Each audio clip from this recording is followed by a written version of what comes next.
श्यामय मंगरं वीतरागवी ज्ञान नमो ताय जाते गए हरिहंतादि महा करि मंगल करियो महा ग्रंथ करण को कान जाते मिले समाज सब पावे निज पद आत्म रूप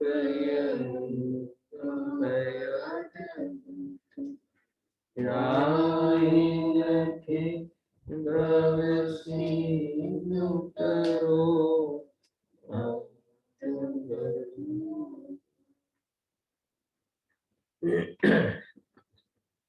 आज श्री मोक्षनाथ प्रकाशक ग्रंथ से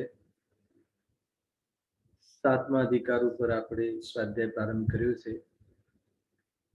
એમાં જૈન મત અનુયાયી મિથ્યા દૃષ્ટિનું સ્વરૂપ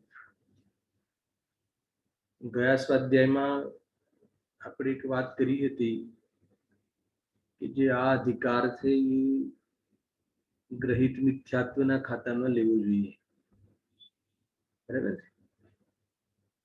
તો ઘણાને એમ થાય કે ગ્રહિત મિથ્યાત્વની કોઈ પરિભાષા તો અલગ છે। સાંભળજો, ગયા સ્વાધ્યાયના થોડાક 1-2 પોઈન્ટની ચર્ચા કરીને આપણે આગળ વધીએ છીએ। તો કોઈને એમ થાય કે ગ્રહિત મિથ્યાત્વને કોને કહે છે કે જે કુદેવ કુગુરુ કુશાસ્ત્રના સેવનથી અથવા એના આધારથી જે અનાદિની જે ભૂલ છે એને દ્રઢ કરે, અર્થાત એને પોષે, એ વાસ્તવમાં ગ્રહિત મિથ્યાત્વ છે। અહીંયા તો જૈનમત અનુયાયી છે। અહીંયા તો જે કેરેક્ટરની વાત આપણે કરવાની છે એ તો વિતરાગી દેવશાસ્ત્ર ગુરુનું શ્રદ્ધાની છે। હરેશભાઈ ખ્યાલ આવે છે લોજિક? અહીંયા તો આપણે જે કેરેક્ટરની ચર્ચા કરી રહ્યા છીએ એ તો है ना वितरागी देवशास्त्र गुरुનું શ્રદ્ધાની છે, અર્થાત ઉદય કો ગુરુ કુશાસ્ત્રનું એને શ્રદ્ધાન નથી। ધડ કપાઈ જાય એ કિંમત પર બી ઉદય કો ગુરુ કુશાસ્ત્રને ન માને એવા વ્યક્તિની વાત છે। તો પછી આ ગ્રહિત મિથ્યાત્વ કેવી રીતે? પ્રશ્ન એ છે કેમ કે ગ્રહિત મિથ્યાત્વની પરિભાષામાં તો એ આવે છે। તો અહીંયા વિચારણીય છે આ બાબત। તો ત્યાં ગુરુદેવસિંહ કહે છે કે આ ગ્રહિત મિથ્યાત્વ એટલા માટે કહેવામાં આવે છે કે સામે ભલે સાચા દેવશાસ્ત્રી ગુરુ છે, સાંભળજો, બહુ મહત્વપૂર્ણ વાત કહી એમને કે ભલે સામે સાચા દેવશાસ્ત્રી ગુરુ છે, પરંતુ એ પહેલા તો 1-2 પોઈન્ટ કહ્યા એમને કે એમને સાચા દેવશાસ્ત્ર ગુરુને માને છે, એમને આસ્થા છે, આ જ સાચા દેવશાસ્ત્ર ગુરુ છે એવું એને એમ માને છે, છતાં એમના સ્વરૂપનો ખ્યાલ નથી।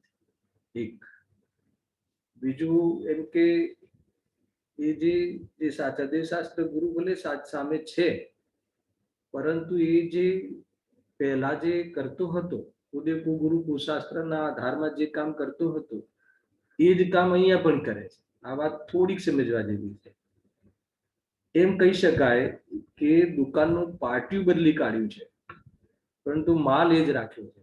ખ્યાલ આવે કે નહીં? એટલે એમ કે ભલે સાચા દેવશાસ્ત્ર ગુરુ સામે બેસાડ્યા હોય, બધી જ વાત બરાબર છે, પણ પોષણ તો ખોટું જ કરે છે, પોષણ તો મિથ્યાત્વનું જ કરે છે, હે ને? એટલે ઘણીવાર તો એમ થાય કે આ તો જે અગ્રહિત મિથ્યાત્વ વાળા જીવો જે છે એના કરતા પણ આ તો વધારે અપરાધી।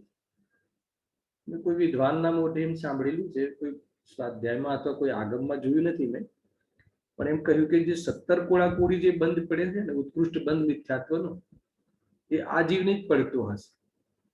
એનો લોજિક બી છે, એનો ન્યાય પણ છે, કેમ કે બાહ્યમાં નિમિત્ત તો એવા છે કે જે સાચા દેવશાસ્ત્ર ગુરુ પણ એનો દુરુપયોગ કરે છે, એના માધ્યમમાં પણ એનું માધ્યમથી પણ એ અગ્રહિત મિથ્યાત્વ જે અનાદિનું છે એને જ પોષે છે।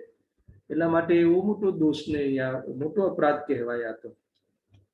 અને કે જે ચાન્સ તો એવા છે બાહ્યમાં કારણો તો એવા લીધા છે કે જે અનાદિનું મિથ્યાત્વ એક અંતર્ગુરતમાં ખતમ થઈ જાય, પરંતુ એમની આડમાં એમના માધ્યમથી પણ એ શું કરે છે, એમના આધારે પર એ અનાદિની ભૂલનું સેવન કરે છે.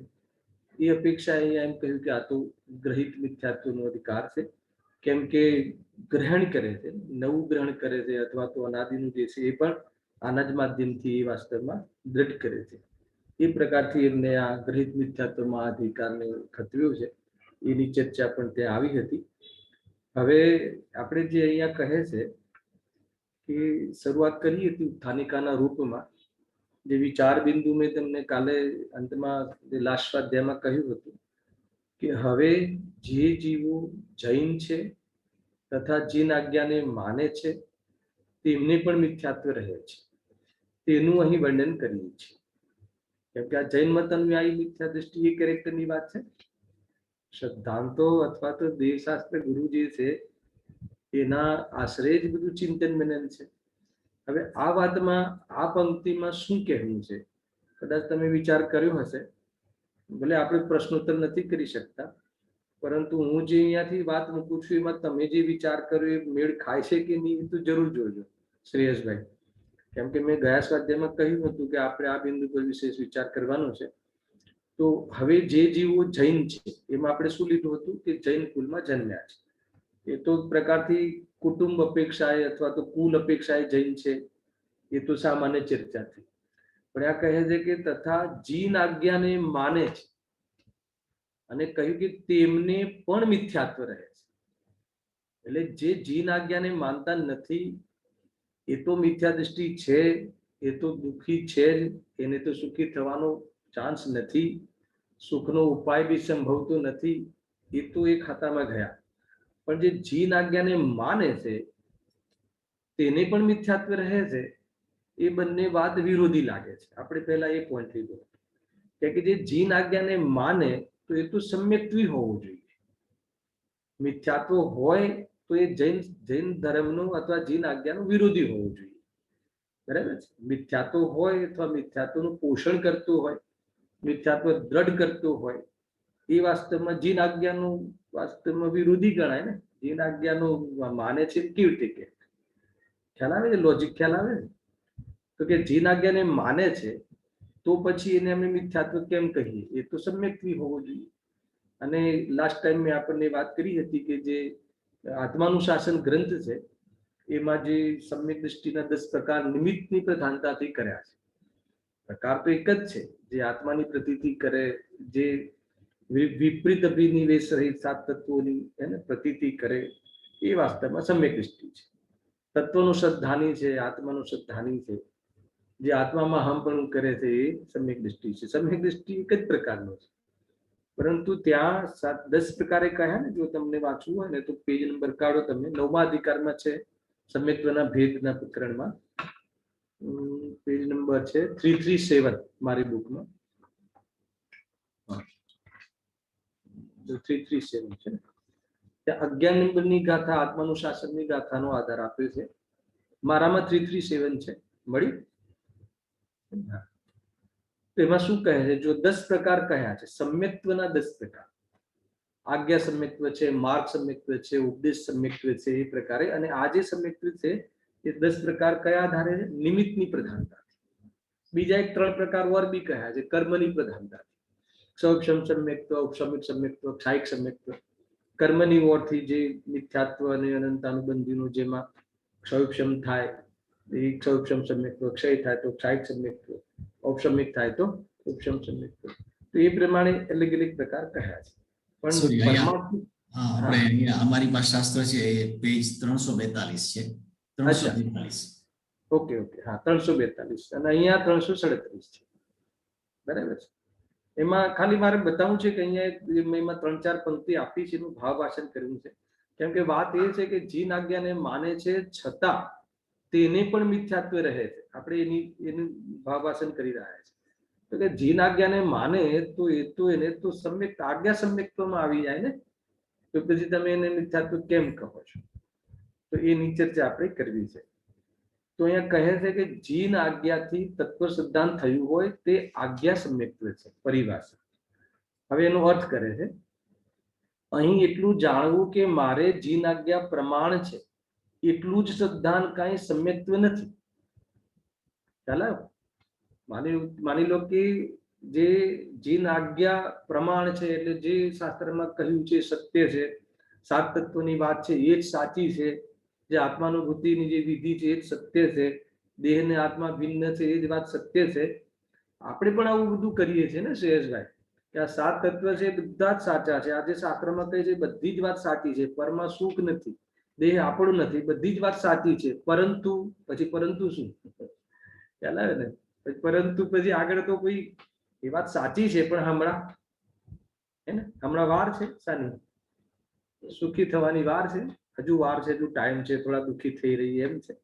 તો કહે છે પરંતુ કેમ, એ વાત આપણે અત્યારે જેટલા પણ અહીંયા આપણે બેઠા છીએ એ બધા આપણે જૈન તત્વના શ્રદ્ધાની છે કે નહીં, વાત તો આ જ સાચી છે. આપણે મિત્રો વાત કરતા હોય તો આ ભાષામાં કહીએ નહીં, વાત તો આ જ સાચી છે, પણ શું પછી શું, આ વાત સાચી છે તો પછી શું, ખ્યાલ કે તું પછી આત્માની શ્રદ્ધા, આત્માની પ્રતીતિ, દેહ આદિથી ભિન્ન આત્માનો અનુભવ, તો એ ના પર કેમ આપણું, અથવા તો એ અભિપ્રાય કેમ પલટાતો, આપણી નિયત કેમ બદલાતી નથી, દ્રષ્ટિ કેમ સ્વભાવ પર જતી નથી.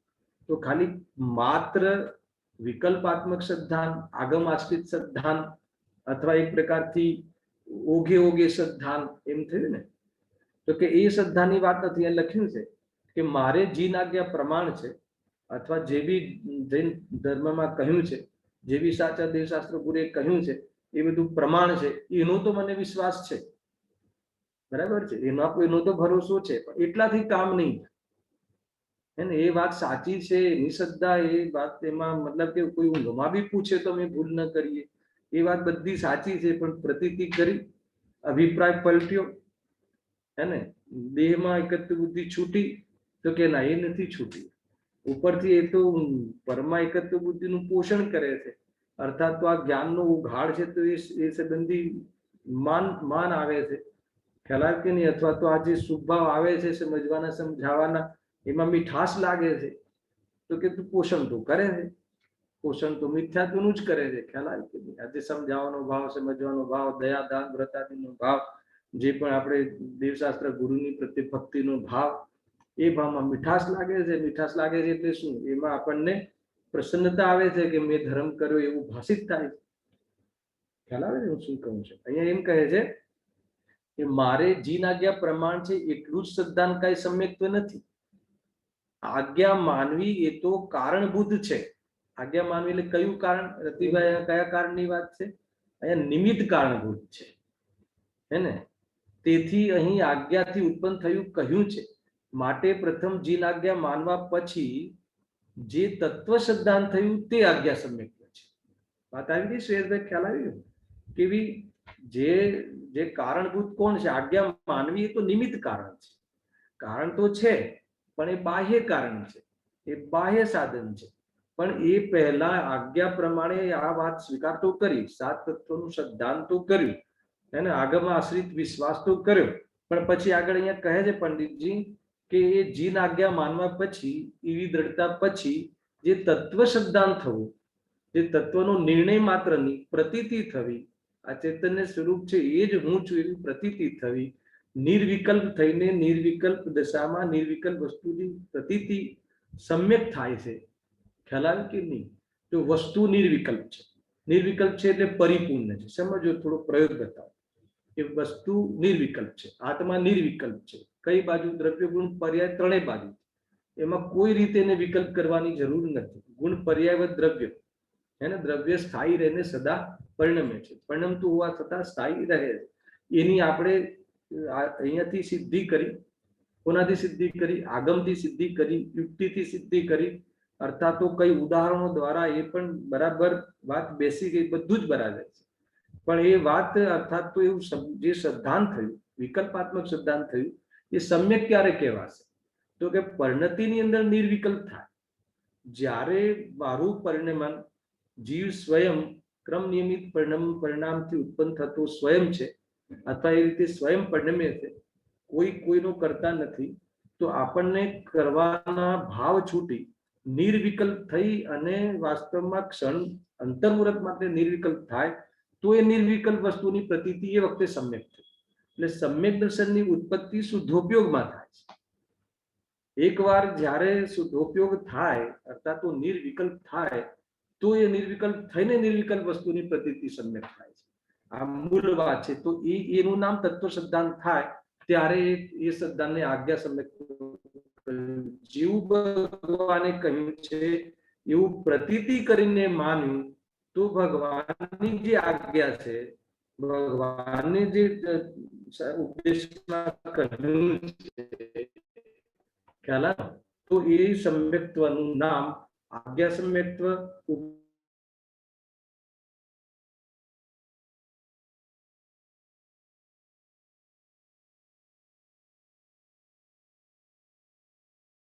છે તથા જીન આજ્ઞા માને છે.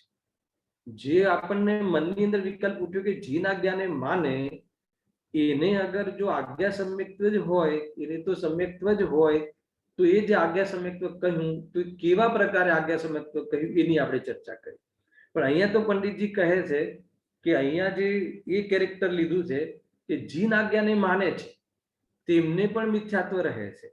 તો અહીંયા આપણે એ વાત વિચારણીય છે કે જીન આજ્ઞાને માનવું અહીંયા શું લેવું, અથવા જીન આજ્ઞાને માને છે એટલે શું અહીંયા આ પ્રકરણમાં જીન આજ્ઞાને માનવામાં શું લેવું એ વાત આપણે વિચારવી જોઈએ. તો એક તો સામાન્ય અર્થ કરીએ, બરાબર સમજો. આપણે એક એક વસ્તુને ખુલાસાથી જઈશું, ઉતાવળ નહીં કરીએ. તો કે જીન આજ્ઞાને માનવું અહીંયા લેવું, અહીંયા શું લેવું, જીન આજ્ઞા માની એમાં શું લેવું? તો જીન આજ્ઞામાં તો એટલું જ લેવું જોઈએ, અહીંયા લેવું હોય તો એ જ લેવું જોઈએ કે ભાઈ જીન આજ્ઞાને માને છે એટલે કે એના આધારે જે જીન આજ્ઞામાં જે આચરણ કર્યું છે એવું આચરણ કરે છે. અર્થાત અને બીજું કે એ જૈન શાસ્ત્રનો અભ્યાસ શું છે, જાણકારી જે છે એની સાચી છે. જે જૈન શાસ્ત્રોનો નિરંતર સ્વાધ્યાય જીવ છે, પંડિત છે એમ સમજી લો, ખ્યાલ ને? એટલે કે અભ્યાસ શું છે, જીન આજ્ઞા અનુસાર એનું બાહ્ય આચરણ છે, એ બધું જ છે. એ સમજવું. જો ત્યાં જીન આજ્ઞા માને છે તો એનો અર્થ જે તત્વો જે કહ્યા, 7 તત્વો આદિનું સ્વરૂપ જે કહ્યું, તો એ તત્વની શ્રદ્ધા જે છે એ આ તત્વ સાચા છે, આ પ્રમાણે જ સત્ય છે, તો એને જ વાસ્તવમાં સમ્યક દર્શન માની લે છે. હવે મિથ્યાત્વ ક્યાં બેઠું છે ત્યાં એ બી થોડુંક વિચારીએ. જીન આજ્ઞા અનુસાર, જૈન શાસ્ત્ર અનુસાર કહેલા જે તત્વો છે એ તત્વો જ સાચા છે, એ જ વિશ્વમાં 7 તત્વો જ સાચા છે. એની શ્રદ્ધા વગર સમ્યક દર્શન ના થાય. આવી જે શ્રદ્ધા છે, ખ્યાલ આગમ આશ્રિત જે શ્રદ્ધા છે એના આધાર પર એ પોતાને શું માને છે, સમ્યક દ્રષ્ટિ માને છે.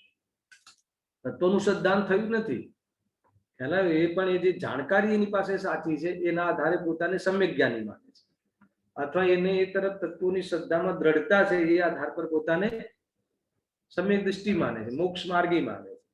અને જે જીન આજ્ઞા અનુસાર બાહ્ય આચરણ છે, રાત્રિમાં ભોજન ન કરે, જે એને બધું એ પ્રમાણે એની જે લાઈફ સ્ટાઇલ જે છે, બાહ્ય આચરણ છે, એ શાસ્ત્રના અનુસાર છે, ચરણાની યુગની આજ્ઞા અનુસાર છે.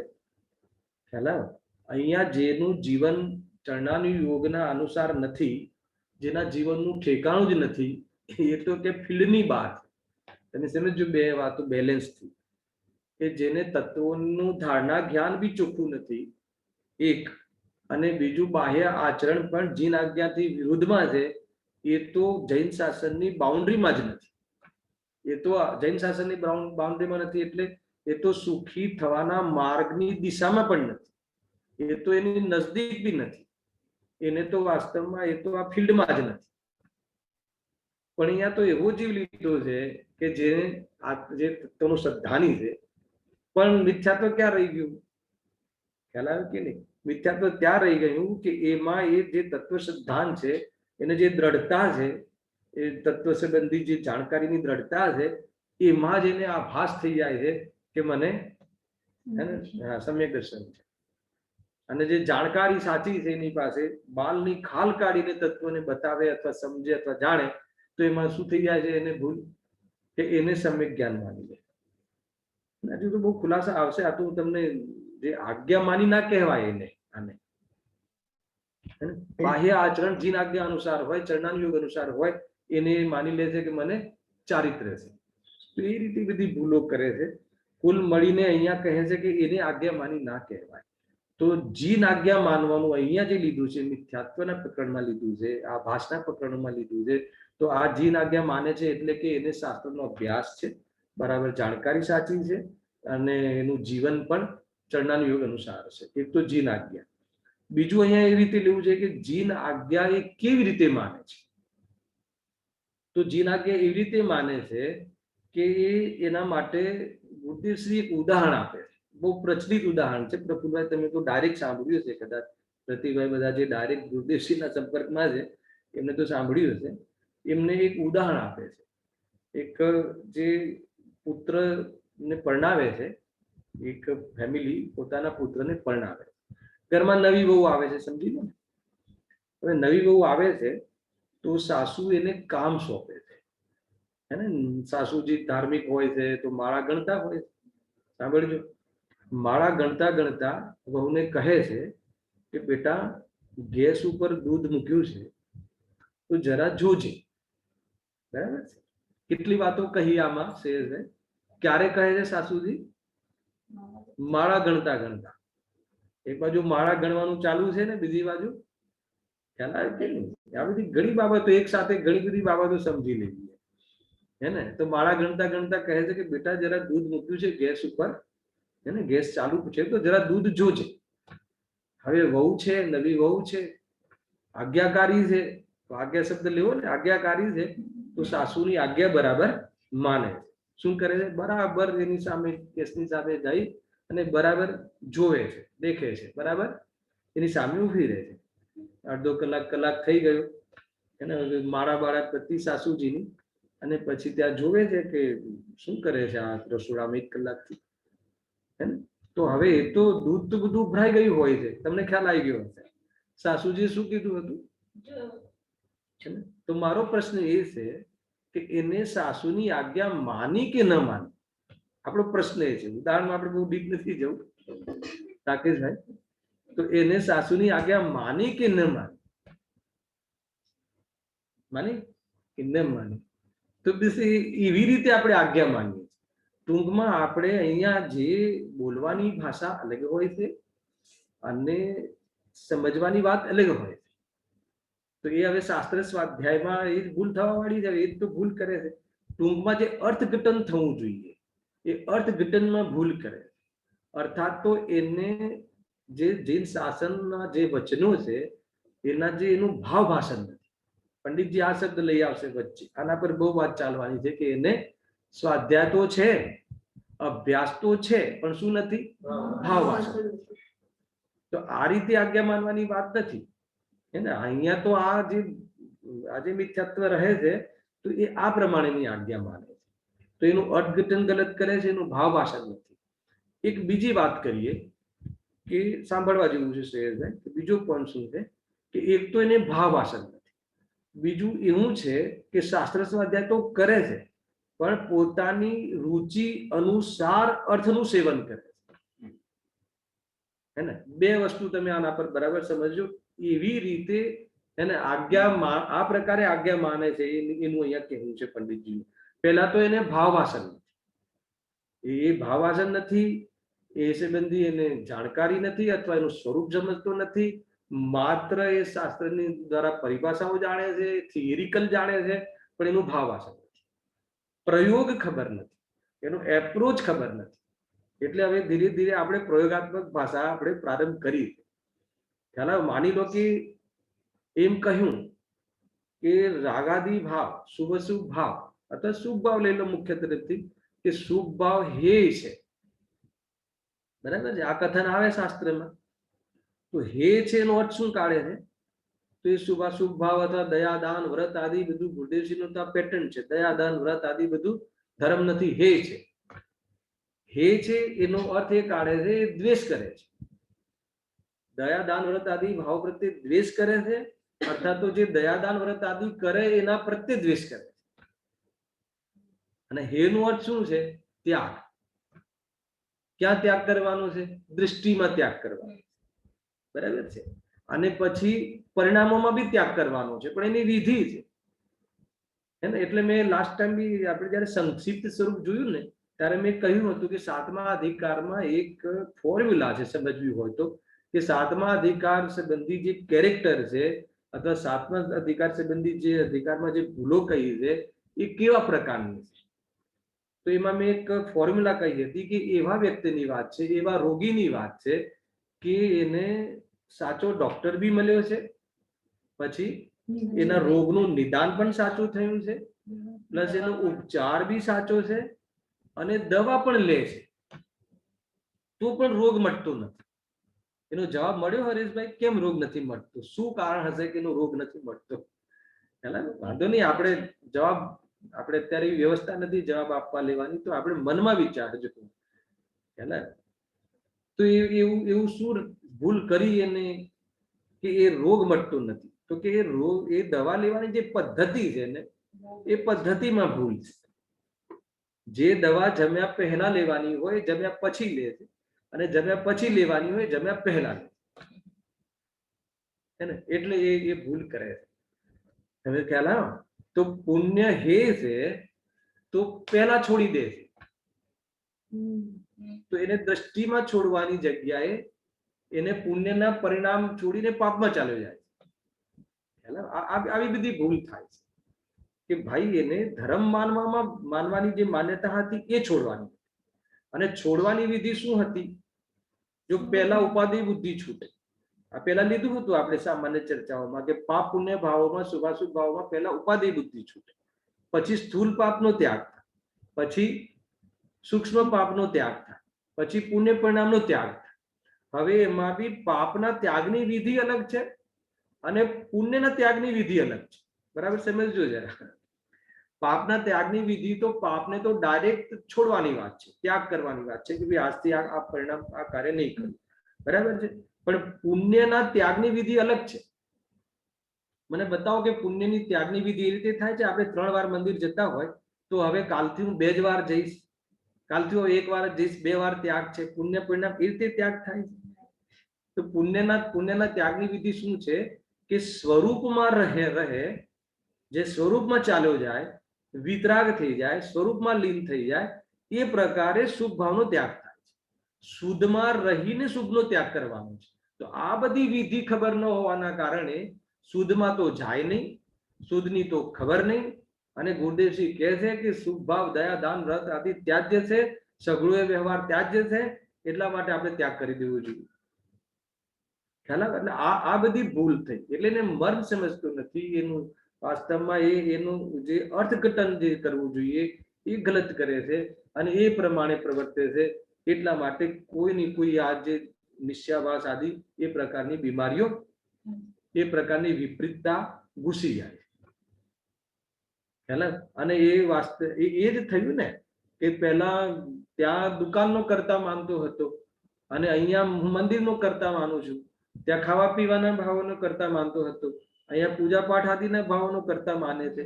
તો આખિરકાર એ બંને પ્રકાર જે મિથ્યાત્વ છે, એ બંને ભાવમાં મિથ્યાત્વ છે, એમાં કયું મિથ્યાત્વ સારું?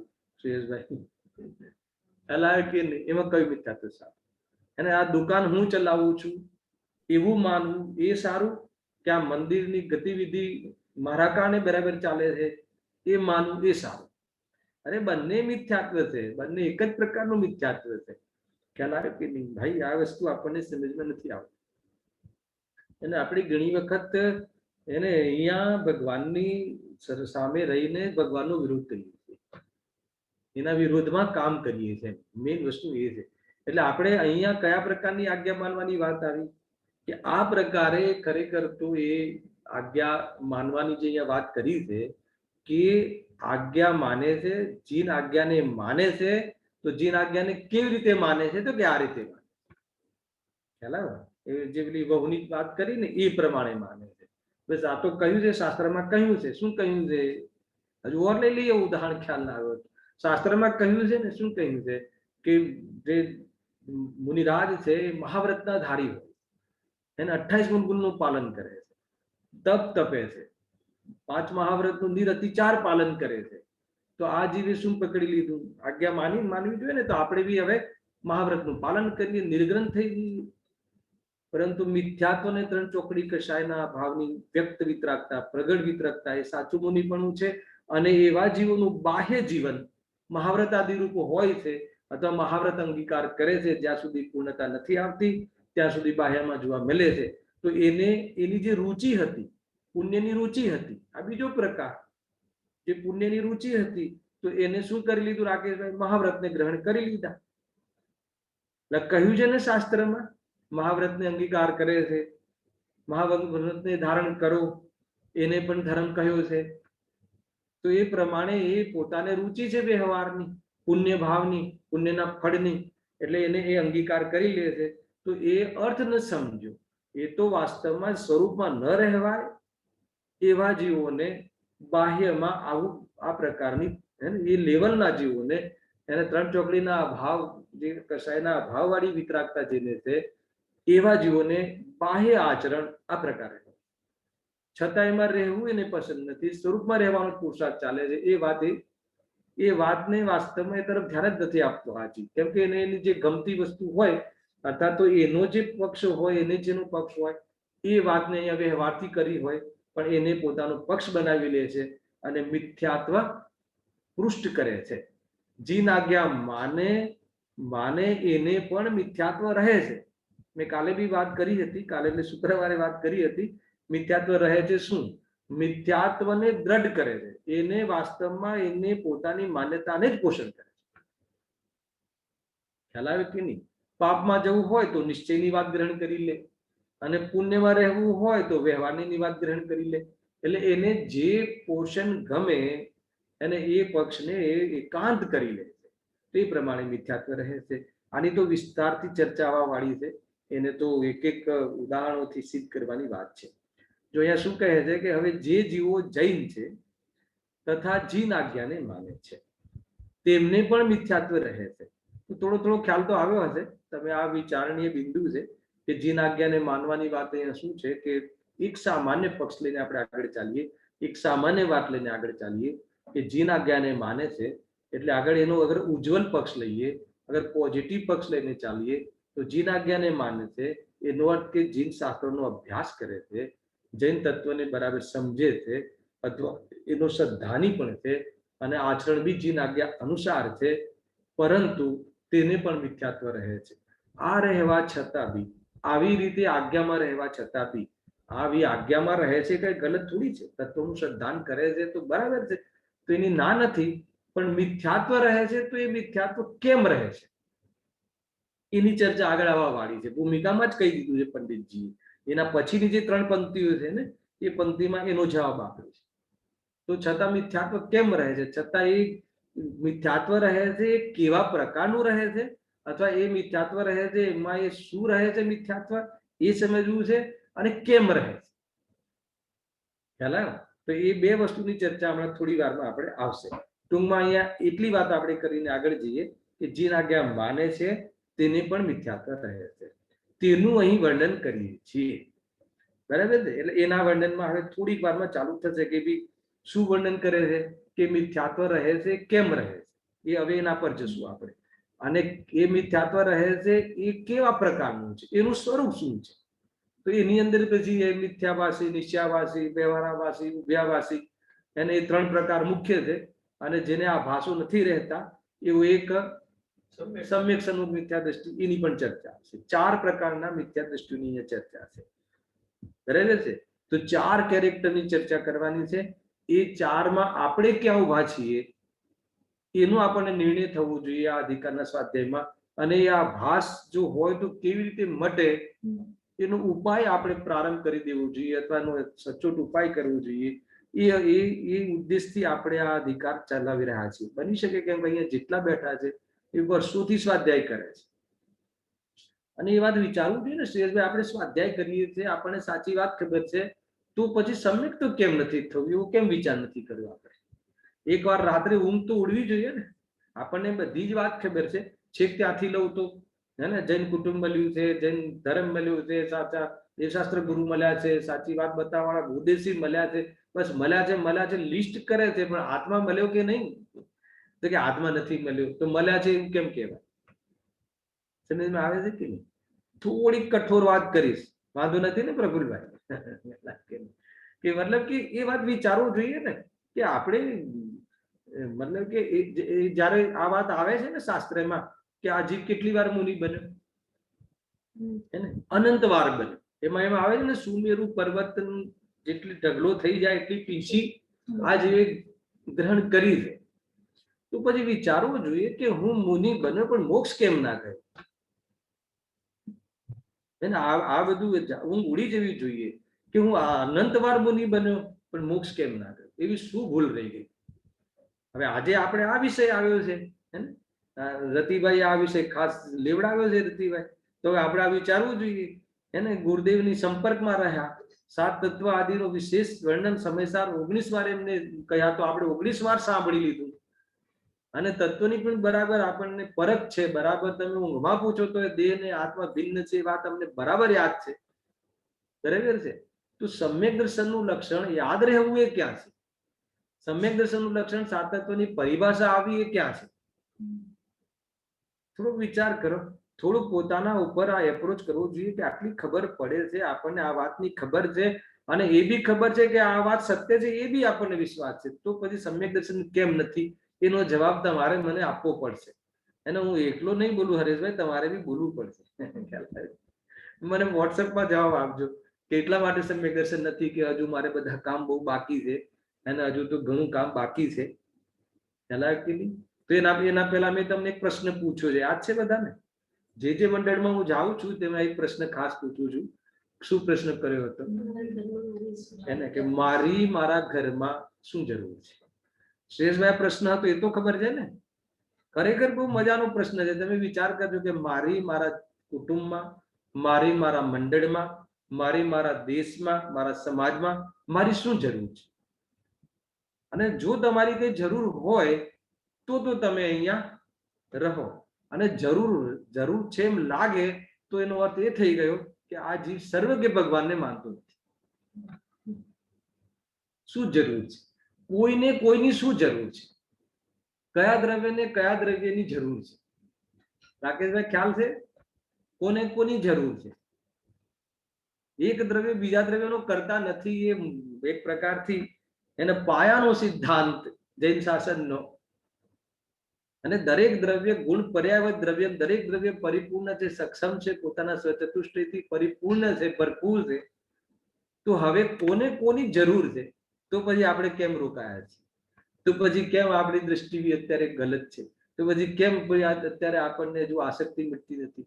તો પણ કેમ આપણે આજે શરીર સાથે સ્વસ્વામી સંબંધ, આધાર આદેશ સંબંધ એવી કલ્પનાઓ કરીને આપણે આ સાચા તત્વ મળવા છતાં પણ એ સાચા તત્વનું અપમાન કેમ કરીએ છીએ? પ્રશ્ન છે આ મારો.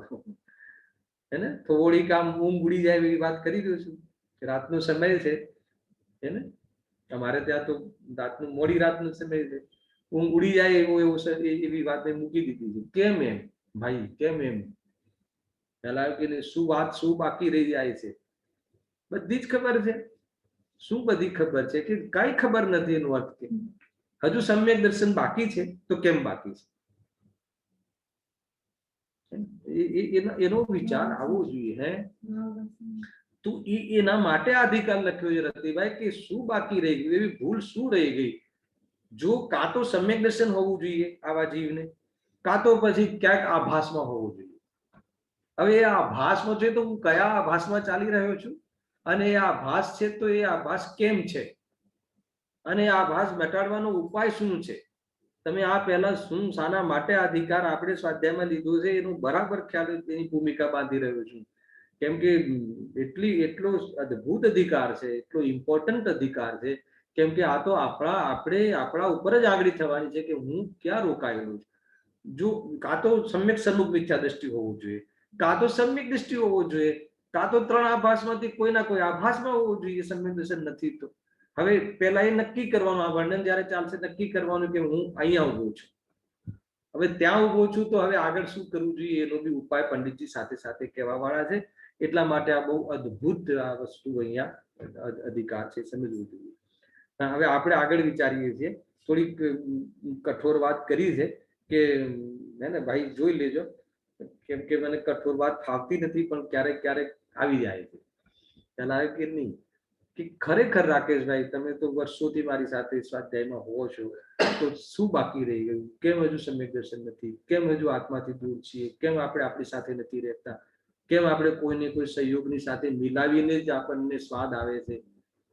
કેમ એની સાથે જ આપણને આપણા આત્માનું અથવા તો એની સાથે જ આપણે અનુભવ કરીએ છીએ, શરીરની સાથે મિલાવીને જ અનુભવ કરીએ છીએ? એ આપણા સુખનો આધાર આજે પણ પર કેમ છે?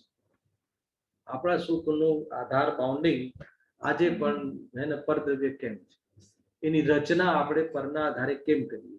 થોડુંક વિચાર કરવો જોઈએ કે જ્યારે એમ કહે છે કે પરમાંથી સુખ આવતું નથી, ન પર સુખનું કારણ છે, ન પર દુઃખનું કારણ છે, તો બી આજે બાહ્ય સામગ્રી પાછળ આપણું જીવન સમર્પણ પૂરી શ્રદ્ધાથી, પૂરા શ્રદ્ધા જ્ઞાન ચારિત્રપણે સમર્પિત કેમ છીએ? તો પછી આપણે આજ્ઞા માની કે ના માની, આપણે ગુરુદેવસિંહને માન્યા કે ના માન્યા, એ બતાવો. હે ને?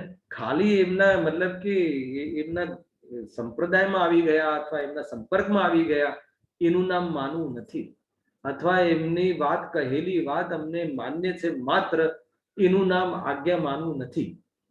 એટલું મારે કહેવું છે. હે ને ભાઈ? થોડીક ચોટ લાગશે, હું તો કહું છું લાગવી જોઈએ, એને ચોટ લાગવી જ જોઈએ. હજુ સુધી ચોટ નથી લાગી, એ બહુ મહત્વની વસ્તુ છે.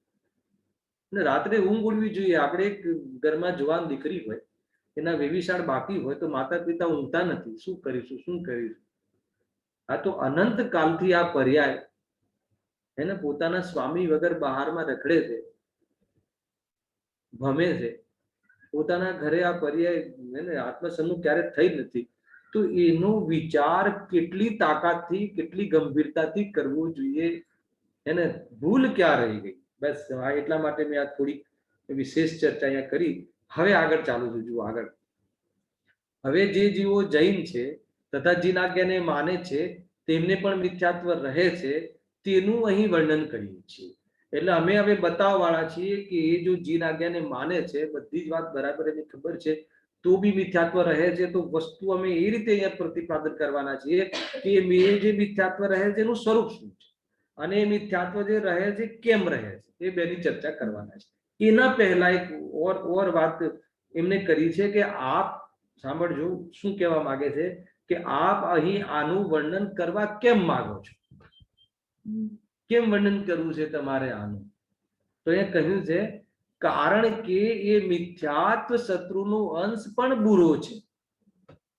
એના પર થોડી ભાવવાચન કરીશું આપણે. એક એક પંક્તિનું ભાવવાચન કરીશું અહીંયા.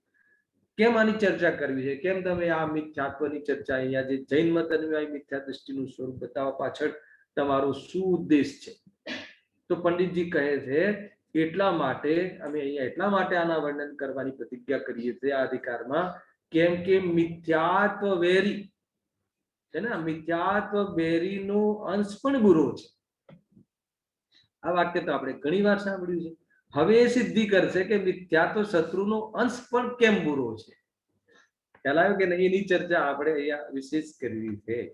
તો પહેલા તો ટેકનિકલી સમજીએ થોડી, એની શું ટર્મિનોલોજી છે કે મિથ્યાત્વ શત્રુનો અંશ, તો મિથ્યાત્વનો અંશ પણ બુરો છે એમ સમજી લો. તો શ્રેયસભાઈ તમારો થોડો સ્વાધ્યાય છે, મને બતાવો કે મિથ્યાત્વ અંશરૂપ હોય કે મિથ્યાત્વ તો અખંડ રૂપથી? મારો એક પ્રશ્ન છે ને, કોઈ એવું બને કે ભાઈ હજુ આંશિક મિથ્યાત્વ ગયું છે અથવા બી મિથ્યાત્વનો અંશ બાકી રહી ગયો છે? એવું બને કે મિથ્યાત્વ જાય તો આખું જ જાય? આખું જાય. તો પછી અહીંયા મિથ્યાત્વનો અંશ બુરો એમ કેમ કહ્યું છે? જો રાગમાં તો અંશ પડે છે કે ભાઈ આંશિક રાગનો અભાવ થયો છે, અથવા મુનિરાગને આંશિક અંશ બાકી છે, બરાબર છે. સમ્યક દ્રષ્ટિને ચોથા ગુણસ્થાને અનંતાનુબંધીનો અભાવ થાય છે, તો કહે છે કે કેટલો ગયો છે? એક અંશ જેટલો રાગનો અભાવ થયો છે. એમાં તો ભેદ પડે છે ને. જો કષાયમાં જવાનો ક્રમ છે, કષાયમાં કિસ્તોમાં જાય છે એનો અભાવ. પહેલા અનંતાનુબંધી જાય છે મિથ્યાત્વ સહિત, પછી અપ્રત્યાખ્યાન વર્ણિ જાય છે, પછી પ્રત્યાખ્યાન જાય છે, પછી સંજલન જાય છે. એમાં તો એવું જાય છે. કષાયમાં મન તીવ્ર પણ થાય છે અને કષાયમાં અંશ કરીને અભાવ થાય છે. પણ મિથ્યાત્વમાં એ રીતે અંશનો અભાવ નથી થતો. મિથ્યાત્વ મંદ તીવ્ર થાય છે, પણ એના ભાવમાં એવું નથી કે થોડુંક મિથ્યાત્વ ગયું છે, થોડુંક બાકી છે. અથવા થોડુંક માન લો કે હું અત્યારે હું ચૈતન્ય સ્વરૂપ છું અને એવું મેં હમણાં માન્યું છે અને પછી દુકાન જાઉં ત્યારે નીકળી જાય છે, એવું નથી હોતું. મંદ તીવ્ર થાય છે. ગલે એમાં તો મોહ બી મંદ તીવ્ર થાય છે. જો મોહ ગલે એ ચોથું સ્ટેજ છે. મોહ ગલે એ ચોથા પ્રકારનો જીવ આવશે, સમ્યક સમૂહ મિથ્યા દૃષ્ટિ. પણ મોહ એટલે મિથ્યાત્વની વાત છે. પણ મિથ્યાત્વમાં એવું નથી કે થોડુંક જાય અને થોડુંક પછી જાય, એવું નથી. મિથ્યાત્વ જાય તો પૂરું જ જાય. એને હું ચૈતન્ય સ્વરૂપ છું, હું દેહ સ્વરૂપ નથી, પણ હું થોડુંક ચૈતન્ય સ્વરૂપ છું અને થોડુંક દેહ સ્વરૂપ છું. એવી રીતે ક્યાં અંશ પડે છે મિથ્યાત્વમાં? ખ્યાલ આવે કે નહીં? તો પછી પંડિતજી અહીંયા સાંભળજો બરાબર. ક્યાં છે? તો મિથ્યાત્વ શત્રુનો અંશ પણ ગુરુ છે એમ કહીને શું કહેવું છે? તો એમને તરત જ લખ્યું છે, તેથી એ સૂક્ષ્મ મિથ્યાત્વ પણ ત્યાગવા યોગ્ય છે. બરાબર છે? શું કહ્યું? સૂક્ષ્મ મિથ્યાત્વ પણ ત્યાગવા યોગ્ય છે. તો અહીંયા જે અંશ કહ્યો છે એ અંશ એટલે થોડું એમ નહીં. અંશ એટલે કે થોડું મિથ્યાત્વ બી ખરાબ છે, તો મિથ્યાત્વમાં થોડું વધારે ના હોય. મિથ્યાત્વ તો એને બુરું જ છે અને એનો જ્યારે જાય ત્યારે પૂરું જ જાય. મિથ્યાત્વનું એ સ્વરૂપ છે. કસાયમાં એક સાથે નથી જતી. કસાયમાં ક્રમ પડે છે, કસાયમાં વાસ્તવમાં ભેદ પડે છે. તો પછી અહીંયા હવે બીજો વાત એ ઊભી થાય છે કે તેથી એ સૂક્ષ્મ મિથ્યાત્વ પણ ત્યાગવા યોગ્ય છે. તો હવે ચર્ચાઓ એ આપણે અહીંયા લેવી છે કે ભાઈ સ્થૂલ મિથ્યાત્વ અને સૂક્ષ્મ મિથ્યાત્વ. બરાબર છે? તો સ્થૂલ મિથ્યાત્વ શું છે અને સૂક્ષ્મ મિથ્યાત્વ શું છે એની થોડીક ચર્ચા કરીને આપણે સમાપ્ત કરીશું. પછી મેઇન આપણે મિથ્યાત્વનું સ્વરૂપ કેવું છે, જે સૂક્ષ્મ મિથ્યાત્વ તમે કહ્યું, હમણાં સમજાવ્યું, તો એ સૂક્ષ્મ મિથ્યાત્વ કેવા પ્રકારનું છે એની ચર્ચા, અથવા એ સૂક્ષ્મ મિથ્યાત્વ કેમ રહે છે એની ચર્ચા, એની ભૂમિકા રૂપ વળી પાછી 2 પંક્તિઓ એમને લખી છે. એના પર વિશેષ વિચાર કરીશું. ત્યારે ભૂમિકા પાકી થશે અને પછી એક એક ભૂલ સંબંધી આપણે બહુ વિચાર કરીશું. તો અહીંયા સ્થૂલ મિથ્યાત્વ અને સૂક્ષ્મ મિથ્યાત્વ. તો એક સામાન્ય રીતે વિચારીએ તો જે અગ્રહિત મિથ્યાત્વ છે એને શાસ્ત્રમાં સૂક્ષ્મ મિથ્યાત્વ કહે છે, અને જે ગ્રહિત મિથ્યાત્વ છે એને સ્થૂલ મિથ્યાત્વ કહે છે. બરાબર સાંભળજો. મારો તર્ક હમણાં થોડી વાર પછી એમ રહેશે કે તમે આ 7મા અધિકારને તો ગ્રહિત મિથ્યાત્વ કહ્યું છે, અને અત્યારે તમે પરિભાષામાં શું લીધું કે જે અગ્રહિત મિથ્યાત્વ છે એ શું છે? સૂક્ષ્મ મિથ્યાત્વ. અને ગ્રહિત મિથ્યાત્વ છે સ્થૂલ મિથ્યાત્વ છે. કેમ એમ? કેમ કે જે અગ્રહિત મિથ્યાત્વ છે એ વાસ્તવમાં જે કોઈ બાહ્યમાં કોઈ ક્રિયામાં વ્યક્ત નથી થતું, અને જે સ્થૂલ મિથ્યાત્વ છે એ બાહ્ય ક્રિયારૂપથી વ્યક્ત હોય છે. થોડું ધીરે ધીરે સમજજો. કોઈ ઉતાવળ નથી. ખબર નહીં પડે તો હું ફરીથી લઈશ, પણ આ વાત સમજવી જરૂરી છે. જેમ કે આપણે અગ્રહિત મિથ્યાત્વ લઈએ છીએ તો એ કોઈ ક્રિયામાં વ્યક્ત થતું નથી. બરાબર છે? મને બતાવો કે એવી કઈ બાહ્ય ક્રિયા છે, શુભ યા અશુભ, કે જે અગ્રહિત મિથ્યાત્વની અવિનાભાવી હોય? ખ્યાલ આવે ભૂપેન્દ્રભાઈ?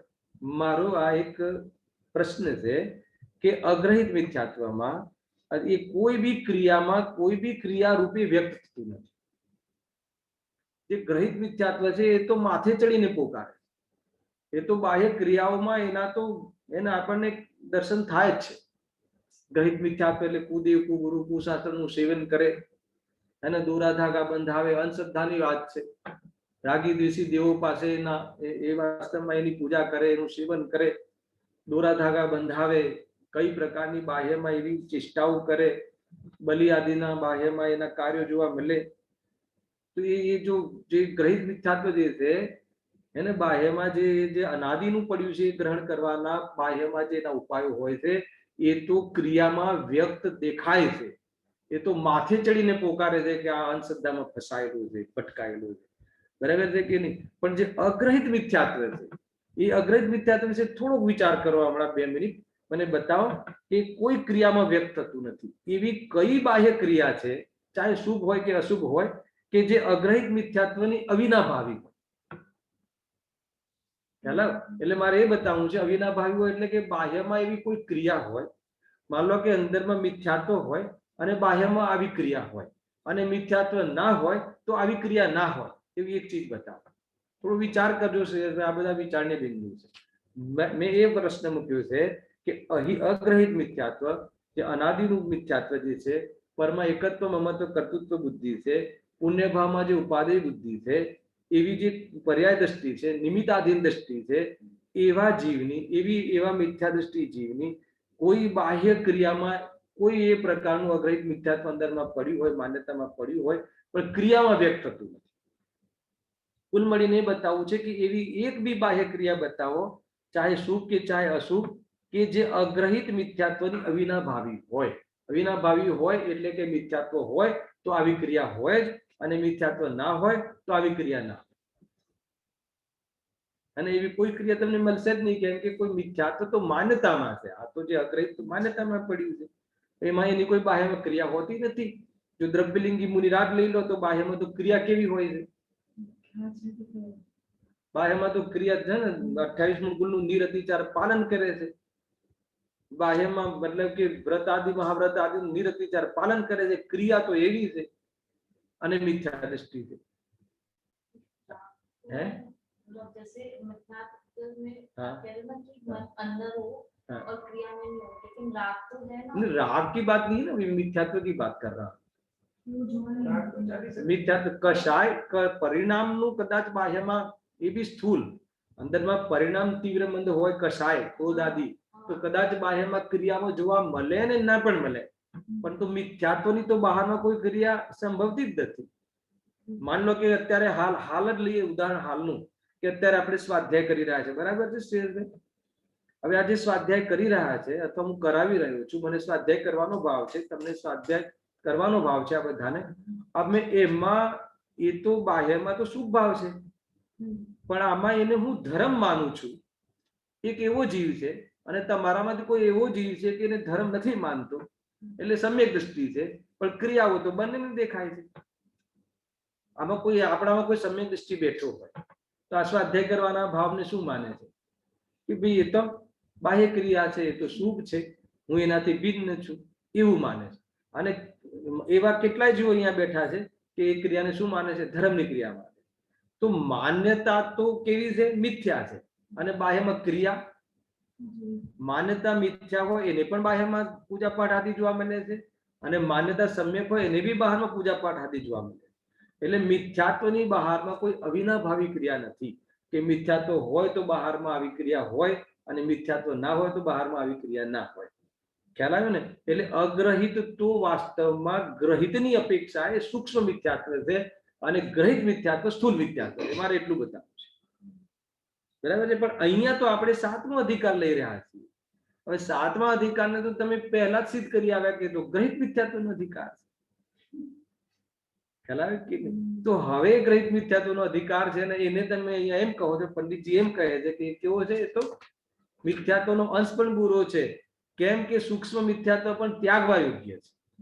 તો ત્યાં પણ જો એમાં હવે ગ્રહિત મિથ્યાત્વની અપેક્ષા, જે કુદેવ ગુરુકુળ શાસ્ત્ર જે માને છે, જે અને એને લઈને જે બાહ્યમાં ક્રિયાઓ કરે છે, એની અપેક્ષા આ જે મિથ્યાત્વ છે એ સૂક્ષ્મ છે. કે બહારમાં જે આ પૂજા પાઠ કરે એને કોઈ મિથ્યા દ્રષ્ટિ માને? જેટલા બી જૈનીઓ છે, સ્વાધ્યાયી જીવો છે, જેનું જીવન આજ્ઞા અનુસાર છે, એ બધાને લોકો શું કહે છે? આપણને શું કહે? જો આ ધાર્મિક ચીજ, આ ધાર્મિક ફેમિલી છે. ધાર્મિક કોને કહેવાય? સમ્યક દ્રષ્ટિની ધાર્મિક કહેવાય કે પૂજા કરે ને ધાર્મિક કહેવાય? ખ્યાલ આવે ઉપેન્દ્રભાઈ હું શું કહેવા માંગુ છું? આપણને બધા શું કહે કે બહુ ધાર્મિક વ્યક્તિ છે.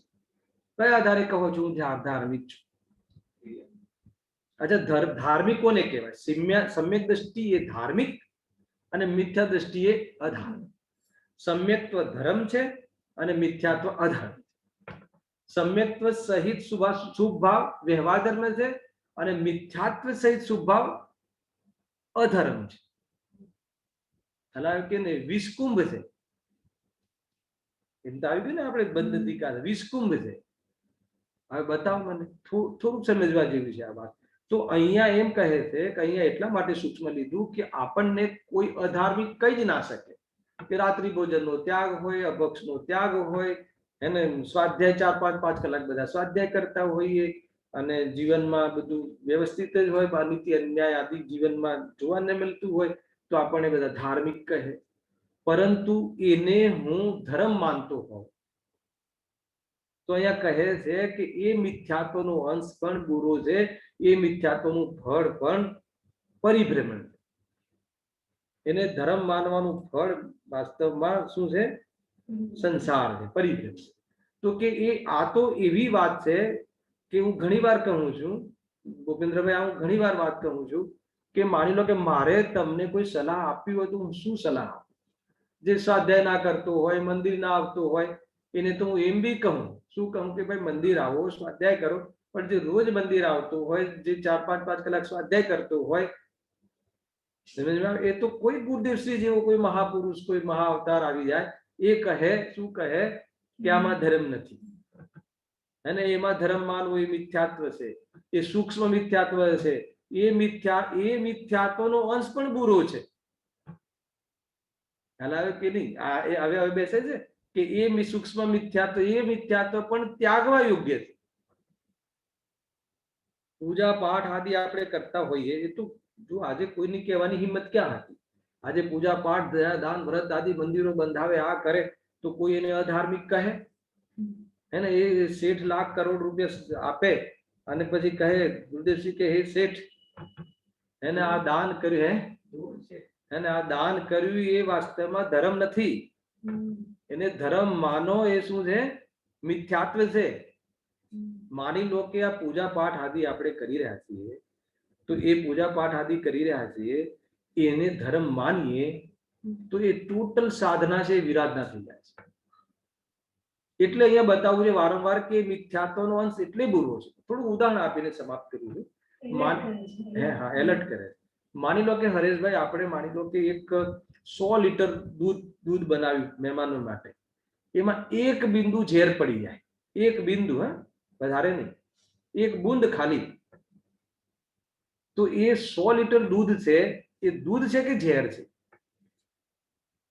ખ્યાલ આવે છે? તો ઝેર થઈ ગયું ને. એ આપણે એમ કહેશું કે નહીં, એમાંથી થોડું કાઢી લો, ઝેર અને બધાને આપો, અરે એ પછી પીવા લાયક નથી. એવી રીતે આપણે પૂજા પાઠ કરીએ, મંદિરો બંધાવીએ, 5-5, 10-10 પ્રતિમા બિરાજમાન કરીએ, દાન કરીએ, દયાદાન વ્રતાદિ કરીએ અને એને ધર્મ માનીએ, તો એક બૂંદ આવી ને, બસ ધર્મ માનવાની જ્યાં ભૂલ કરી ત્યાં એ ઝેર થઈ ગયું, ત્યાં એ વિષકુંભ થઈ ગયું. વાસ્તવમાં સુખ ભાવ એ તો અમૃતકુંભ તો છે જ નહીં, એ દૂધ છે. ખ્યાલ આવ્યો ને? પરંતુ શુદ્ધ ઉપયોગની સામે એ પણ વિષકુંભ છે. પરંતુ જો એને ધર્મ માનીને કરતા હોઈએ, અગર જો ધર્મ માનીને એ બધું આચરણ કરતા હોઈએ, તો કહે છે કે ટોટલ તારી આરાધના તું માને છે, બધી જ આરાધના ફેલ થઈ ગઈ, બધી વિરાધના છે. એટલે અહીંયા કહે છે કે મિથ્યાત્વનો અંશ પણ બુરો છે, સૂક્ષ્મ મિથ્યાત્વનો અંશ પણ બુરો છે. એ ત્યાગવા યોગ્ય છે. શું ત્યાગવાનું છે? ધર્મ માનવું છું, એ માન્યતાનો ત્યાગ કરવાનો. અને હું ચૈતન્ય સ્વરૂપ છું એવું માન્યું નથી અનાદિથી, હું જ્ઞાતા દ્રષ્ટા છું માન્યું નથી. એ માન્યતા, એ વખત તો આપણી એ માન્યતા સમ્યક કરવાની છે, જે વાસ્તવમાં આપણે સ્વ અને પર સંબંધી ભૂલો છે, એ બધી ભૂલ મટાડવાની. અહીંયા એ કહે તો અહીંયા એમ કહે છે પંડિતજી કે મિથ્યાત્વ શત્રુનો અંશ પણ બુરો છે, તેથી સૂક્ષ્મ મિથ્યાત્વ પણ ત્યાગવા યોગ્ય છે. અહીંયા એ કહે છે. હવે પછી એક પોઈન્ટ ચાલુ કરવાના છે આપણે નેક્સ્ટ રવિવારે. કયો પોઈન્ટ છે? કે જ્યારે એ મિથ્યાત્વ એ અંશ પણ બુરો છે, તો એ મિથ્યાત્વનું સ્વરૂપ શું છે? હવે એની ચર્ચા હું ભૂમિકા રૂપથી કરીશ કે મિથ્યાત્વનું સ્વરૂપ શું છે, અથવા એ મિથ્યાત્વ થવાનું કારણ શું છે, એ મિથ્યાત્વ કેમ થાય છે. તો એની બહુ અદ્ભુત ચર્ચા અઢી લીટીમાં પંડિતજી આ કરી છે. ખાલી હું વાંચીને સમાપ્ત કરું છું. નેક્સ્ટ હું ડાયરેક્ટ એ વિષય લઈશ. શું લખ્યું જો? જીનાગમમાં નિશ્ચય વ્યવહારરૂપ વર્ણન છે, તેમાં યથાર્થનું નામ નિશ્ચય તથા ઉપચારનું નામ વ્યવહાર છે. તેના સ્વરૂપને નહીં જાણતા અન્યથા પ્રવર્તે છે, તે અહીંયા કહીએ છીએ. બસ એ નિશ્ચય વ્યવહાર સંબંધી જેને ભૂલ થઈ ગઈ છે, અર્થાત તો એ જે નિરૂપણ કર્યું છે એમાં અર્થઘટન જે ભૂલ કરે છે, એને લઈને અન્યથા પ્રવર્તે છે. અન્યથા એટલે 3 પ્રકારે પ્રવર્તે છે, કાં તો નિશ્ચયાભાસ, કાં તો વ્યવહારાભાસ, ક્યાં તો ઉભયાભાસ. કોઈને કોઈ આભાસ કરી લે છે. એ 3 પ્રકાર જે મિથ્યાત્વના મેઇન છે, મેઇન કેરેક્ટર છે, તો તો એના સ્વરૂપનું વર્ણન અહીંયા કરવાના છે. અને જો ચોથું કેરેક્ટર છે એ તો આભાસ મટી જાય છે એની ચર્ચા છે. એટલે આ ત્રણ મુખ્ય છે, એ કેરેક્ટરની ચર્ચા આગળ અમે કરવાવાળા છીએ. અને એ કેરેક્ટર, એવા કેરેક્ટર કેમ થયા, એ પ્રકારે એ મિથ્યાત્વ કેમ ઉત્પન્ન થયું, તો એનો અહીંયા આપ્યો છે જવાબ કે નિશ્ચય વ્યવહારનું સ્વરૂપનું જે વર્ણન છે તો એ સ્વરૂપની એને ખબર નથી. યથાર્થનું નામ નિશ્ચય, ઉપચારનું નામ વ્યવહાર, પણ એ સ્વરૂપને જાણતો નથી. એ સ્વરૂપને જાણતો નથી એને એટલે પછી એને ભૂલ થઈ જાય છે, અથવા એનું અર્થઘટન ખબર નથી, એટલે એમાં એકાંત કરે છે અને મિથ્યા દ્રષ્ટિ બન્યું રહે છે. એનું મિથ્યાત્વ સુરક્ષિત રહે છે. એની ચર્ચા અહીંયા આગળ કરી છે અને એમાં આપણે ભૂલ મટાડવાના અર્થે આપણે આગળ ચર્ચા કરીશું. સહેજાનંદી શુદ્ધ સ્વરૂપી અવિનાશી આત્મ સ્વરૂપ, સહેજાનંદી શુદ્ધ સ્વરૂપી અવિનાશી આત્મ સ્વરૂપ, સહેજાનંદી શુદ્ધ સ્વરૂપી અવિનાશી આત્મ સ્વરૂપ.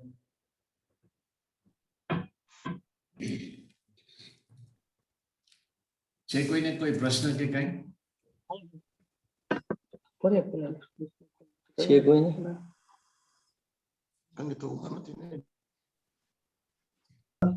શરૂઆતમાં જે આજ્ઞા સમ્યક્ત્વમાં એક વાત આપણે લીધી કે આજ્ઞા ઈ જીન આજ્ઞા ઈ છે અને છતાં પણ આ મિથ્યાત્વ રહે છે. અને એની સાથે તમે એવું જોડાયું કે ઈ માને છે કે હું સમ્યક દ્રષ્ટિ છું, પણ આમ તો ખરેખર દર વખતે એવું તો નથી ને કે આપણે માનીએ છીએ કે સમ્યક દ્રષ્ટિ છે. આજ્ઞા છે એ આજ્ઞા આપણે આમ ધારણા તરીકે જ માનીએ છીએ, બરાબર રીતે આપણે અંદરની પરિણતિ નથી થતી, પણ છતાં આપણે એવું નથી માનતા કે હું સમ્યક દ્રષ્ટિ છું કે હું સમ્યક્ત્વી છું. આમાં આપણે શું માનીએ છીએ પછીની વાત છે. આમાં એમ છે કે જો એવું માને તો હવે એ જ્યારે જે શ્રદ્ધાન કરે છે, હવે શ્રદ્ધાન કરે છે એની અંદર અગર એમ માને કે મને સમ્યક દર્શન છે, અથવા હું મોક્ષ માર્ગી છું, અથવા હું ધાર્મિક છું, તો એને નિશ્ચયાભાસ થઈ ગયું. હવે માની લો કે ચલો એમ નહીં તો પણ હવે શુભ ભાવમાં વર્તે છે, શુભ આચરણ કરે છે, તો એમાં સંતુષ્ટ થઈ જાય છે, તો વ્યવહારાભાસમાં છે. અને માની લો કે બંનેને એક સમાન માને છે તો ઉભયાભાસમાં છે. અને કોઈ એવો જીવ ચોથો એવો પ્રકાર છે, તો આ ત્રણમાંથી ક્યાંક ને ક્યાંક એ ફસાયેલો હશે. બની શકે આ મિથ્યાત્વ એટલે બી સૂક્ષ્મ કીધું છે કે ઘણી વાર પોતાના મિથ્યાત્વની ખબર નથી હોતી. એટલે ઘણી વખત અહીંયા જયારે વર્ણન કરીશું ત્યારે આપણને પકડમાં આવશે કે બની શકે કે આવી ભૂલ મારે ચાલી રહી છે. અને ચોથો એવો પ્રકાર મૂકવો, એટલે જ ચોથો પ્રકાર મૂકવો કે કોઈ એવો જીવ છે કે એને હજુ સમ્યક્ત્વ થયું નથી, પરંતુ તત્વના અભ્યાસ દ્વારા એ જે માને છે ખોટી માન્યતા, એ માન્યતાને એ ઢીલી કરી રહ્યો છે, ગલાવી રહ્યો છે, તો એ પ્રોસીડમાં છે, તે સમ્યક સન્મુખ છે. હવે તમે એમ કહો કે આપણે હું આ માનતો નથી, આપણે એવું માનતા, એટલે આપણે બધા એવું માનતા નથી કે હું સમ્યક દ્રષ્ટિ છું, તો પછી આપણને શું માનીએ છીએ એ વાત ઊભી થશે ને. તો આપણે કદાચ એવું બની શકે કે ભાઈ આપણે જે માનીએ છીએ દેહને હું મારો માનું છું, તો એ સંબંધી અત્યારે જ્યારે તત્વનો અભ્યાસ કરું છું તો એ દેહને માનવાની માન્યતા ઢીલી પડી રહી છે, તો તમે સમ્યક સન્મુખના પકડમાં જતા રહેશો. પણ માની લો કે કોઈ એવું માનીને સંતુષ્ટ થઈને બેઠો છે, અથવા પોતાને ભાઈ એ તો આ તત્વની શ્રદ્ધા થઈ એટલે બહુ થઈ ગઈ, એને પર્યાય રાગ તો મારામાં છે જ નહીં, અને એમ કરીને સંતુષ્ટ થઈને પર્યાયમાં રાગ છે એને ગણતો જ નથી, અથવા તો એને પર્યાયની વાત જ એને ગમતી નથી, પર્યાયની અરુચિ થઈ જાય છે, તો પર્યાયની વાત કરવા બી તૈયાર નથી કે નહીં આપણે તો ધ્રુવ વસ્તુ તો સમજી લેવું કે એને કોઈ આ નિશ્ચયનો આભાસ ચાલે છે. હવે આ તો અહીંયાથી એક સ્ટેટમેન્ટ આવશે. હવે એ સ્ટેટમેન્ટમાં આપણે ક્યાં ઉભા છીએ એ આપણે પોતપોતાનો નિર્ણય કરીશું. ખ્યાલ આવે થોડો થોડો? હા.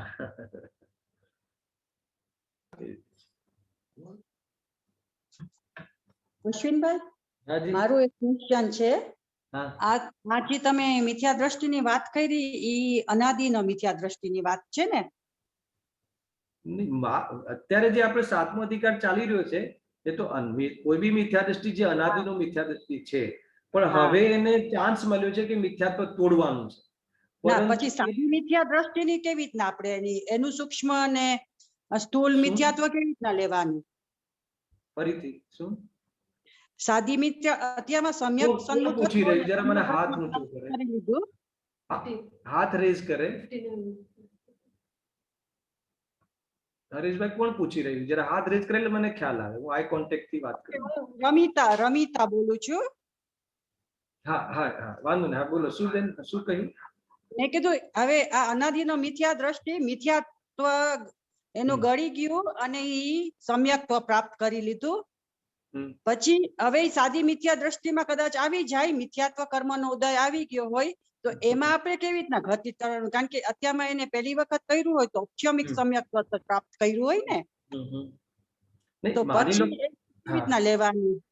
નહીં, તમારો પ્રશ્ન એ છે કે માનો કે કોઈ સાદી મિથ્યા દ્રષ્ટિ હોય, હા બરાબર છે, તો સાદી હા. મિથ્યા દ્રષ્ટિ થઈ ગયો તો એ તો પાછું અગ્રહિત તો આવી જ ગયું ને એને બેન. એટલે એનું અગ્રહિત જેવું જૂનું હતું એવું જ રહી કે પછી એવું જ એમાં હોય, ઢીલા એવું જ હોય, એમાં કાંઈ ભેદ ના હોય. અગ્રહિત વળી પાછો મિથ્યા દ્રષ્ટિ થઈ ગયો, બરાબર છે. Okay. હવે બની શકે કે એને ગ્રહિત ના હોય. માની લો કે કોઈ સમ્યક દ્રષ્ટિ છે, આપણે લઈએ કે કોઈ સમ્યક દ્રષ્ટિ છે. હવે એને માની લો કે કોઈ કશાય ઉધ્વ થઈ ગઈ, કોઈ અનંતાનુબંધી તો નથી, હવે એને ઉધ્વ થઈ ગઈ અને એમાં ઉપાદેય બુદ્ધિ થઈ ગઈ તો એને મિથ્યાત્વ આવી ગયું, બરાબર છે. હા. કશાય ઉપાદેય બુદ્ધિ થઈ ગઈ, હવે એને મિથ્યાત્વ આવી ગયું. હવે એનો અર્થ એવો નથી કે એવો સીધો એ કોઈ કુદેવની પાસે જતો રહેશે કે દેવી દેવતાઓને માનવા લાગશે, જરૂરી નથી. એ તો ગ્રહિત મિથ્યાત્વ તો છે નહીં હવે એને. પણ અગ્રહિત મિથ્યા દ્રષ્ટિ તો પ્યોર જ થઈ ગયું, જે પહેલા હતો એવું. એમ કે અતત્વ સિદ્ધાંત થઈ ગયું ને. હા તેની સાતવત્વમાં પાછી જેવું હતું ભૂલ હતી પાછી ભૂલ પાછી થઈ ગઈ. હવે બની શકે કે એ હવે કેવો જીવ છે કે ફરીથી પાછું એ મટાડી શકે, પણ આપણે એમ લઈએ પ્રશ્નમાં કે મટાડી શકતો નથી તો એ ક્યાં સુધી જઈ શકે? તો ફરીથી પાછો ગ્રહિતમાં બી આવી શકે, દેવી દેવતાઓ પાસે બી જઈ શકે. હવે એ વ્યક્તિનું પર્સનલ છે કે એ કરશે કે નહીં કરે એમ. ઓકે. હા, એ રીતે છે.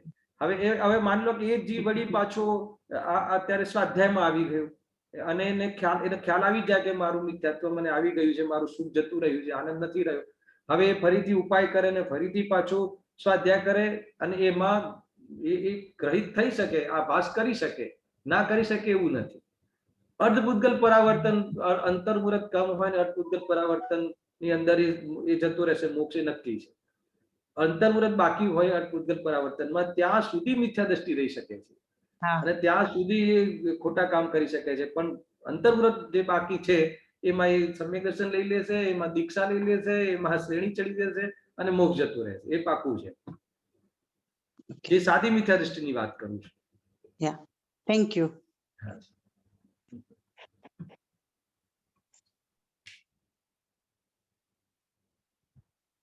કોઈ પ્રશ્ન પછી બી થાય તો મને તમે એકવાર વોટ્સએપ પર બી નાખશો ને તો હું નેક્સ્ટ પીરિયડમાં એને કવર કરી લઈશ. કદાચિત કોઈને પછી યાદ આવે અથવા સંકોચ થતો હોય પૂછવાનો તો વોટ્સએપ પર નાખી દે મને. હરેશભાઈ, ખ્યાલ આવે ને? Okay, fine.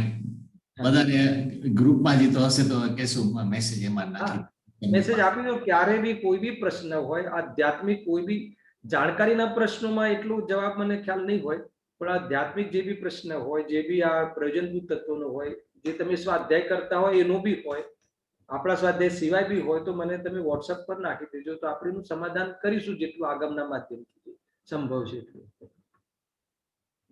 સરસ, very good. Okay, I think હવે આપણે આ મીટિંગ હવે સમાપ્ત કરીએ છીએ. હા. જય જિનેન્દ્ર.